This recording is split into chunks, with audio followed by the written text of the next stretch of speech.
सब क्लास 400, सब क्लास 407, सब क्लास 408, सब क्लास 482, सब क्लास 494। ये ऐसे वीज़ाज हैं जो कि एम्प्लॉयर के ऊपर बेस्ड हैं। कई टेम्परेरी वीज़ाज हैं, कई प्रोविजनल वीज़ाज हैं। कई सिर्फ एक ज़रिया है ऑस्ट्रेलिया आने का, कईयों के थ्रू आपको परमानेंट रेजिडेंसी अचीव कर सकते हो। और ये one of the best visas होंगे क्योंकि इनके ऊपर आपको पॉइंट सिस्टम लागू नहीं होता। मीन्स कि आपको पॉइंट के ऊपर रिलाई नहीं रहना पड़ेगा। पर जो सभी एक कॉमन चीज़ है इन सारे वीज़ाज में वो है कि आपको एम्प्लॉयर चाहिए और आपके पास खुद का एलिजिबिलिटी क्राइटेरिया भी आपको मीट करना पड़ेगा। हर वीज़ा का अपना अपना एलिजिबिलिटी क्राइटेरिया है। इंग्लिश की रिक्वायरमेंट है, किसी की इनकम की रिक्वायरमेंट है, किसी की एक्सपीरियंस की रिक्वायरमेंट है, किसी की क्वालिफिकेशन की रिक्वायरमेंट है, किसी की स्किल्स की रिक्वायरमेंट है। तो चलिए बात कर लेते हैं।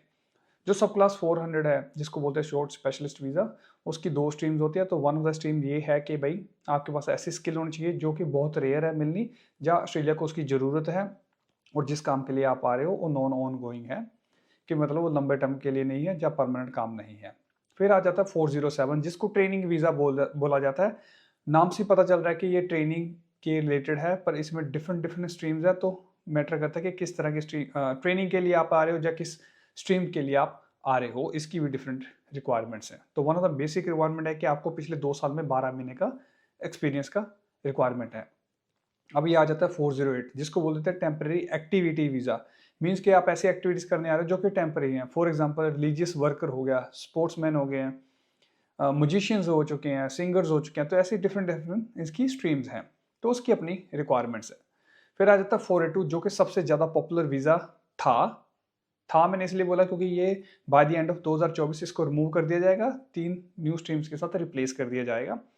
तो इस वीज़ा की जो मिनिमम रिक्वायरमेंट है कि 2 साल का फुल टाइम या 4 ईयर्स का पार्ट टाइम एक्सपीरियंस चाहिए आपको अपने, और रेलेवेंट क्वालिफिकेशन भी चाहिए। अगर आपके पास क्वालिफिकेशन भी नहीं है तो एक्सपीरियंस शुड बी फाइन, और एक एम्प्लॉयर चाहिए। और ये वीज़ा मिलने के बाद you can be eligible for 186 अगर आप बाकी रिक्वायरमेंट्स को मीट कर रहे हो। इनकम की रिक्वायरमेंट रहेगी, एम्प्लॉयर की तरफ से रिक्वायरमेंट रहेगी, नॉमिनेशन की रिक्वायरमेंट रहेगी, एज की रिक्वायरमेंट रहेगी, इंग्लिश की रिक्वायरमेंट इसमें रहेगी। पर हाँ, परमानेंट रेजिडेंसी आप अचीव कर सकते हो थ्रू 186। लास्टली बात कर लेते हैं 494 जो कि skilled regional employ sponsored visa बोला जाता है, जिसमें आपको एक एम्प्लॉयर चाहिए जो कि सिर्फ रीजनल ऑस्ट्रेलिया में ही लोकेटेड हो और आपके पास कम से कम 3 साल का फुल टाइम का एक्सपीरियंस हो, इंग्लिश हो, स्किल असेसमेंट्स हो, एज की रिक्वायरमेंट्स है। तो जो ये वीज़ा मिलने के बाद आपको 191 वीज़ा के लिए अप्लाई कर सकते हो जो कि अगेन परमानेंट वीज़ा है। तो ऐसे हर वीज़ा की अपनी अपनी खासियत है। कईयों में आप टेम्परेरी टाइम के लिए आते हो, कईयों में आपको परमानेंट रेजिडेंसी अचीव कर सकते हो। आई होप कि इस वीडियो से थोड़ी सी आपको क्लैरिटी मिल चुकी होगी कि इन वीज़ाज में किसका नाम क्या है, किसका क्या डिफरेंशिएट है और कौन सा पाथवे हम अचीव कर सकते हैं। अगर आपको फिर भी कोई कन्फ्यूज़न है या अधिक जानकारी चाहिए तो आप हमें कॉन्टैक्ट कर सकते हो, हमारी टीम को ऑनलाइन अपॉइंटमेंट बुक कर सकते हो या हमारे ऑफिस को विजिट कर सकते हो। Thank you.